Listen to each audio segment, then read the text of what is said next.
저는 북에서 온 무용가 탈북민 김옥인입니다. 오늘 이렇게 텍스TV에 출연하게 되었습니다. 저는 탈북민으로서 대한민국에 온 지 한 20년 차가 되고요. 이곳에서 마음껏 자유를 누리고 있습니다. 저는 북한에서 무용을 전공했는데요. 9살 때부터 북한에서 조선민속 무용을 배웠습니다. 무용을 하면서 많은 공연도 했고 김일성 앞에서 또 참 공연을 하는 그런 좀 특혜도 지내기도 했지요. 제가 북한에서 배운 무용 전공을 살려서 현재 대한민국에서 무용가로 생활하고 있습니다. 제가 참 북한에서 어떻게 탈북했으며 또 중국에서 경유 과정이라든지 또 현재 대한민국에서 어떻게 생활하고 있는지 아주 간단하게 말씀드리겠습니다. 저는 북한에서 9살 때부터 무용을 하면서요. 정말 아까 제가 이야기하다시피 김일성 앞에서도 공연하고 북한에는 학생선용궁전이 있습니다. 평양만 있는 게 아니라 지방에도 있는데요. 제 고향은 자강도 전천군입니다. 여러분 자강도 하면 약간 생소하지 않나요? 자강도를 잘 모르시는 분들이 많더라고요. 자강도는 저기 북한의 평안북도와 또 국경선을 이루고 있는 그 양강도고 사이에 있는 내륙지방에 있습니다. 제가 살던 그 고향에는요, 좀 산을 많이 끼고 있어요. 산과 강을 많이 끼고 있어서 경치가 너무 좋습니다. 특히 군수품 공장이 많이 들어있는 그 고장인데요. 한 달 전 1월달인가요? 북한에서 막 미사일 쏘고 자강도에서 막 미사일을 발사했다고 그런 뉴스도 봤어요. 그만큼 그 자강도에는 좀 군수기지가 많이 들어있는 곳이라고 보면 될 것 같습니다. 제가 그곳에서 자라면서 9살 때부터 학생선용궁전에서 무용수로 발탁돼서 무용을 배웠는데요. 무용을 배우는 거는 정말 북한에서는 그 배워주는 방법이 엄청 엄격합니다. 네. 매도 맞아야 되고요. 욕도 먹어야 되고 막 밤 10시, 11시까지 그렇게 연습을 하고 막 연습하다 보면 이 옷에 하얀 소금이 벨 정도로 땀을 흘리기도 하고 또 때로는 발바닥 껍질이 벗겨질 정도로 그렇게 많이 뛰어다니고 연습을 했습니다. 제가 북한에서 생활하면서 원래는 저는 이제 어릴 때부터 무용가, 안무가의 꿈을 키웠는데 1990년대 중반에 들어서면서 북한의 생활 사정이, 경제 사정이 엄청 어렵게 되었습니다. 김일성 사망한 이후로. 그래서 우리 가족도 예의가 될 수 없었죠. 네, 나라 자체가 경제가 어려워지니까 우리 가정에도 그 영향을 그대로 받아서 정말 먹을 것이 정말 다 식량 사정에 너무 어려운 것이 큰 타격이었습니다. 그래서 저희 아버지가 저희 가족 중에 어머니하고 저를 앉혀놓고 이런 말씀을 하십니다. 여기 북한에서는 살아갈 길이 좀 막막하다. 그러니 중국으로 건너가야 된다. 이런 말씀을 하시는 거예요. 저는 그 아버지 말씀을 들으면서 아버지는 북한에서는 당원이었어요. 네, 조선노동당원. 조선노동당원이면 그런 소리를 함부로 할 수가 없죠. 그래서 제가 아버지가 말씀하시는 걸 들으면서 아버지가 왜 이렇게 반동적인 이야기를 하시지? 좀 우아했어요. 그런데 아버지 말씀을 듣고 보니까 일리가 있었습니다. 아버지는 원래 중국 태생이에요. 중국에서 태어나 자라다가 20대 초반에 북한에 오셔서 어머니를 만나서 가정을 이뤘기 때문에 1984년 중반에 중국하고 북한하고 이렇게 교류가 이루어지면서 중국에 한번 방문 갔다 오신 적이 있어요. 그러니까 그때 당시는 중국에는 뭐 특색있는 사회주의 이래가지고 막 개방을 해가지고 좀 물품이라든지 먹을 거라든지 이런 게 너무 충분하게 이제 많아가지고 아버지가 거기에서 좀 되게 부러움을 사가지고 오셨거든요. 그래서 아버지는 그 생각이 항상 머리에 맴들었던 거예요. 그러면서 저희들이 하는 소리가 중국에 가면 먹을 것도 많고 입을 것도 많고 네 이런 말씀을 하시길래 그때 당시는 저희가 막 먹을 게 없어서 배가 고팠으니까 거기에 막 기가 솔깃하게 그 말씀이 들어오는 거예요. 그래서 저희는 온 가족이 아버지의 의견을 받아들이고 출발했어요. 그래서 한 번에 저희는 이제 어머니, 아버지, 제가 맏딸이고요. 제 밑에 동생이 4명 있고 또 조카들도 있고, 네, 거의 뭐 10식구가 되는 그런 가족이 움직여야 되는데 한꺼번에 움직일 수가 없었습니다. 그래서 먼저 아버지랑 저였는데 이제 아들이 있었어요. 5살짜리. 네, 같이 먼저 떠났고, 나중에 또 동생, 어머니하고 동생들 이렇게 해서 저희가 시도는 96년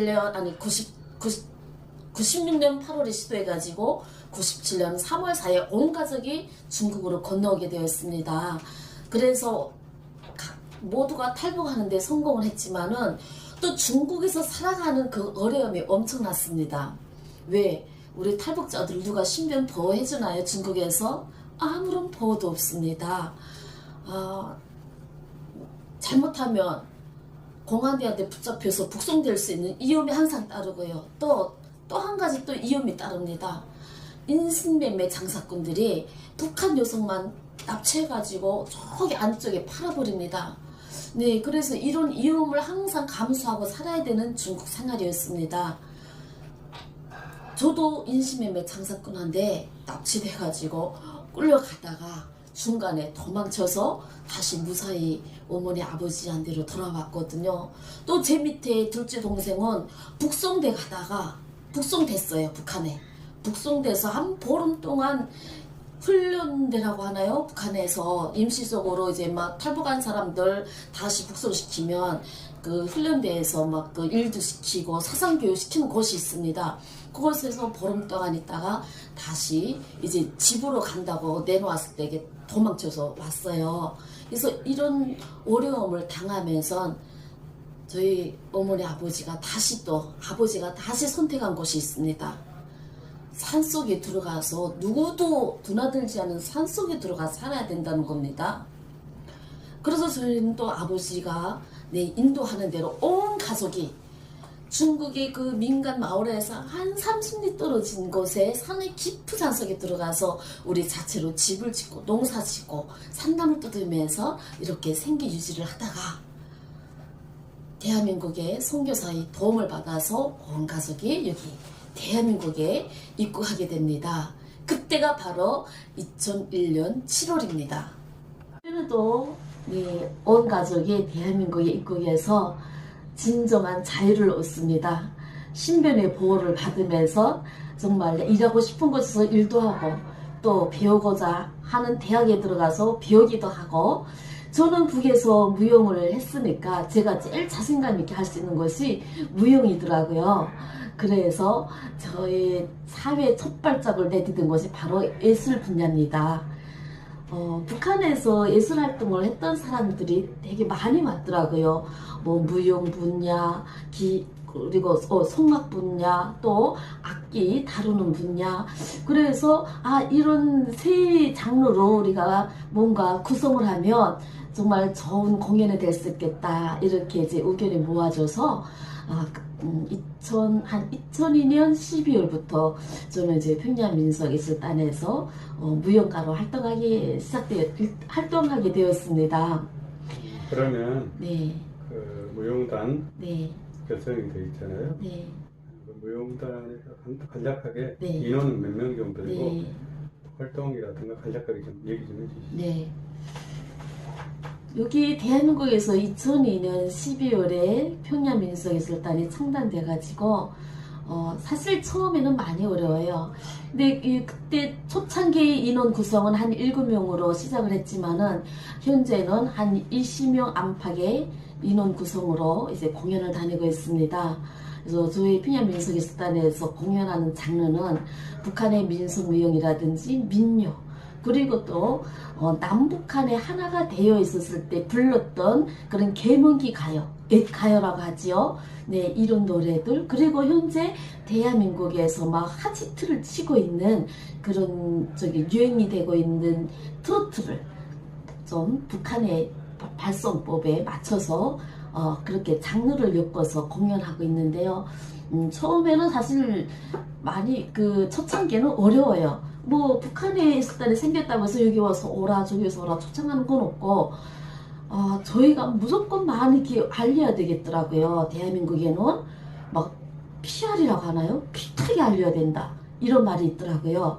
그래서 저희 공연단을 여기저기 알리면서 무료 공연도 하고 막 저렴하게 공연도 해주고 그렇게 하면서 지금은 이제 많이 알려져 있거든요. 평양민속예술단에서 공연 활동을 하면서 네, 참 어려운 점도 많고 또 좋은 점도 있었고요. 또 추억거리도 있었고 그랬습니다. 뭐 예술 공연 한다고 해서 마냥 좋은 거는 아니었습니다. 우리 예술단을 이제 여기저기서 많이 찾아줘야만 저희가 공연을 해서 생계를 이룰 수가 있는데요. 또 차량 움직이는 것도 그렇고 또 우상도 마련해야 되고 네, 또 단원들도 더 많이 구성을 해야 되고 네, 이렇게 하려면 정말 어떻게 처음부터 어떻게 해야 이 모든 것을 다 함께 이룰 수 있을까 네, 이런 고민도 많이 해봤습니다. 그래서 먼저 공연단의 존재를 알리기 위해서는 인원을 구성해서 연습을 하고 또 막 공연을 하면서 네, 여기저기 전화도 해서 찾아주십시오. 저희들이 북한의 공연을 멋지게 해드립니다. TV에서만 보았던 그 공연을 현실적으로 무대에서 여러분들께 보여드리겠습니다 하면서 막 홍보도 많이 하고 했어요. 처음에는 저희는 차량이 없어서 지하철 타고 다니고 버스 타고 다니고 네, 다닐 때마다 장보, 아코디언, 기타 이렇게 메고 다니고 그렇게 했었는데 네, 그렇게 하니까 좀 많이 힘들더라고요. 그래서 또 주변에 좋은 분들이 많이 나셔가지고 차량도 제공해지고 그래서 지금은 저희 예술단이 45인승 버스를 네, 자체로 예술단이 갖고 있습니다. 저희가 공연을 하면서 또 TV 출연도 많이 했는데요. 제가 가장 좀 자부심을 느끼는 것 중에 하나입니다. 저희 예술단이 여기 KBS 가요 무대에 보면 막 유명 연예인들이 나와서 노래를 부르잖아요. 연예인보다도 유명 가수라고 말하면 되겠죠? 트로트 가수들. 네, 그분들이 노래하면 저희 예술단이 뒤에서 백댄스, 네, 춤을 췄는데 저희 예술단 출연한 무용은 제가 안무를 했습니다. 서른도 선생님이라든지 또 화춘하 선생님, 뭐 현철 선생님, 네, 다양한 가수들 뒤에서 저희가 공연도 했는데 정말 저는 이게 세계에서도 시청하는 그 KBS 가요 무대에 우리 예술단이 출연했다는 그 자부심을 아직까지도 마음속에 간직하고 있습니다. 예. 그때 몇 년도이셨죠? 그때 가신지 노무현 노무현 생가에 갔을 때는 예. 제가 유튜브를 시작을 하면서 네, 작년 5월에 노무현 생가를 찾아뵙었어요. 왜 가셨나요? 사실 우리 탈북민들이 대한민국에서 진정한 자유를 누리고 있고 네, 정말 만족한 생활을 누리고 있지만 대한민국은 막 민주주의 국가이고 경제적으로 막 부상한 그런 나라인데 그 미천이 어디서부터 시작된지 잘 모릅니다. 그 뿌리를 잘 모릅니다. 그래서 저는 탈북민의 한 사람으로서 대한민국의 구석구석을 기행을 하면서 그 정체성을 알고 싶어서 시작하게 됐는데요. 또 제가 대한민국의 기행을 시작한 것도 코로나 시기에 맞으면서 예술 분야에 이제 일이 없어지다 나니까 또 개인 1인 미디어 CD고 그래서 거기에 발맞춰서 시작한 것이 기행입니다. 070-8997-4507님으로부터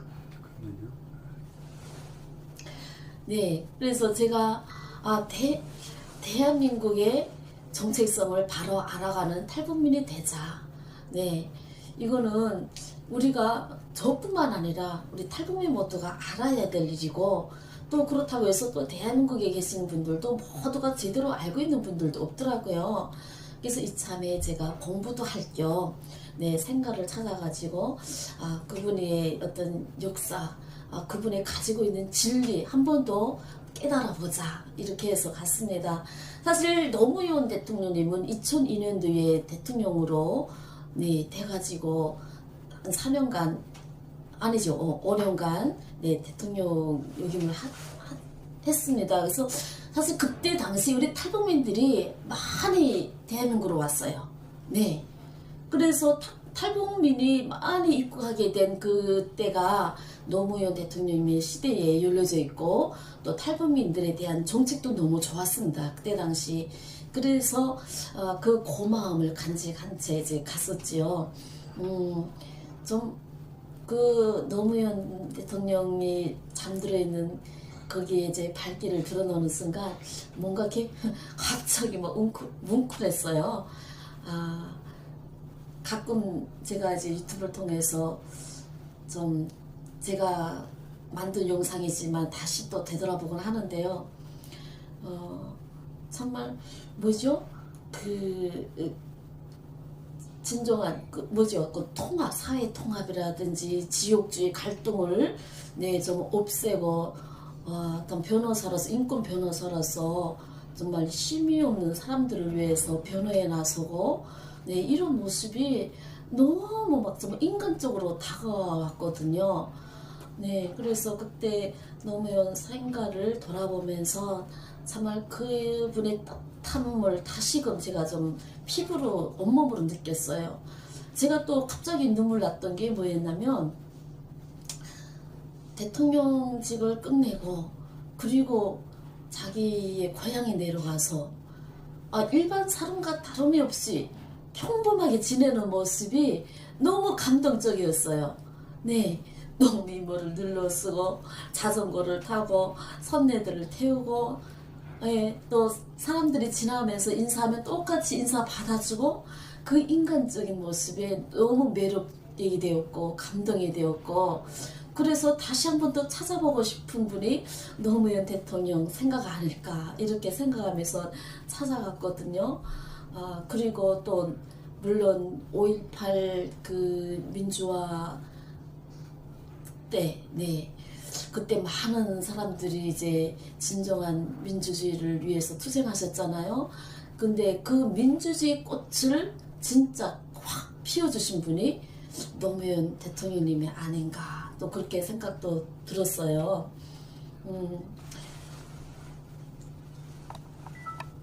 민들을 이 대한민국에서 살고 있는데요. 항상 늘 감사한 마음입니다. 사실 북한에는 여행의 자유라는 게 없습니다. 북한에도 경치 좋은 곳이 많고 역사 깊은 곳이 많고 그렇지만은 자유가 없는 북한 땅에서는 마음대로 기행을 할 수가 없고 이런 안타까움이 있었지만 여기 대한민국에는 여행의 자유라는 게 있어서 내가 가고 싶은 것도 가고 또 배우고 싶은 것도 마음껏 배우고 또 그리고 국민들과 서로 소통하고 이런 것이 너무너무 좋은 것 같습니다. 그리고 혹시 그 해외 여행 가보셨어요? 있죠. 어디 가보셨습니까? 저는 미국에도 가고 싶고 영국에도 가고 싶고 저희 예술단에서 2019년도에 해외 공연을 한 3번을 했어요. 어디였죠? 대만과 필리핀, 베트남 동남아 쪽에 그렇게 하면서 정말 그때도 너무 기분이 좋았어요. 북한에서는 정말 선택된 사람들만 비행기를 타고 해외 공연을 간다든지 해외 여행을 간다든지 이런 게 있는데 저희는 그런 구속함도 그런 게 제한성을 벗어나서 누구나 다 갈 수 있는 그런 이제 여행의 자유 이런 맛을 보았거든요. 그래서 정말 이제 코로나가 빨리 정말 세계적으로 다 해제가 되고 정말 마음대로 드나들 수 있는 그런 조건이 된다면 지금처럼 국내 여행뿐만 아니라 해외 여행도 다니면서 북한에서 궁금해하는 모습들 기행을 해서 유튜브에 올리고 또 우리 대한민국 국민들에게도 보여주고 싶고 그런 심정입니다. 감사합니다. 나와 도와줘. 어디 단장님 그 참치회 드셔보셨어요? 여기 대한민국에 와서 먹어봤는데 비싸니까 제가 돈 내서 먹진 못하고 늘 사주는 것만 먹어봤습니다. 근데 북한 사람들이 보니까 회를 별로 안 좋아하더라고 대부분 보면. 사실 북한에서는 회에 대한 이 식생활 문화가 없어요. 네, 생선을 뭐 구워 먹든지 뭐 절여서 먹든지 이렇게 해 먹거든요. 왜냐면 냉장 시설이 안 돼 있기 때문에 변합니다. 잘못하면. 그래서 이렇게 막 날고로 먹는 거는 없고, 네. 그래서 사실 여기 대한민국에 오니까 처음에 막 횟집에 데리고 가요. 어떤 분이 와, 회가 무슨 음식인지도 몰랐어요. 보니까 막 날고로 이렇게 먹는데 이걸 어떻게 먹어야 했더니 너무 잘 드시는 거예요. 근데 사실 처음에는 약간 미끌미끌하고 뭔가 조금 어색했는데 저는 사실 음식을 잘 안 가리거든요. 그래서 그냥 먹으면 된다 하고 몸에 좋다니까. 네, 그래서 무작정 먹기 시작했는데 그 중에 참치회가 제일 맛있더라고요. 네, 그러죠. 비싸잖아요. 예, 알겠습니다. 다른 그런 드라마보다도 사극 드라마를 아주 재밌게 봅니다. 아. 요새 KBS 드라마 주말 드라마로 나오는 게 있어요. 맞아. 40분경에 해조 이방문이라고. 예, 그거 즐겨 보고 있는데 그러면서 또 조선의 역사를 새롭게 보고 있습니다. 맞아요. 여기 좀 처음 오셨죠 여기 예, 성균관. 여기 그 큰 길을 지나다니면서 성균관대라는 거를 이제 표만만 보았지 실질적으로 여기 안에 들어와 보지 못해서 이제 들어와 보니까 500년 된 저희 은행나무가 있고요. 그 옛날에 꽃을 그대로 살려서 보존하는 게 참 너무 좋은 것 근데 그 선생님 제가 유튜브 보니까 같아요. 뭐 삼성공이라다 그런 게 네. 공부를 많이 하셨더라고. 왜냐면 공부가 안 되면 설명을 못 하거든. 설명은 못하지요. 그러니까 그래서 예. 공부를 나름대로 해요. 어. 네. 그러니까 얼마나 머리가 아프겠어요. 그렇지. 거기다 편집까지 하면서 그리고 어떤 분들은 그러죠. 아니 뭐 그렇게까지 공부하면서 할 게 뭐가 있어. 네.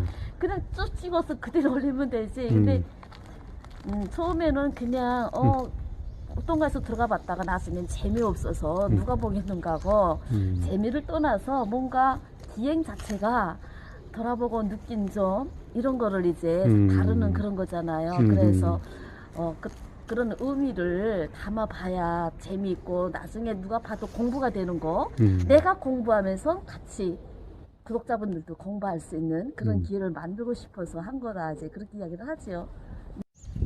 은행나무가 500년 됐어요. 무슨 나무지? 은행나무요. 은행나무? 예. 가을 되면 노랗게 잎이 노란색이 이렇게 딱 깔리겠어요. 그렇죠. 낙엽이 지면은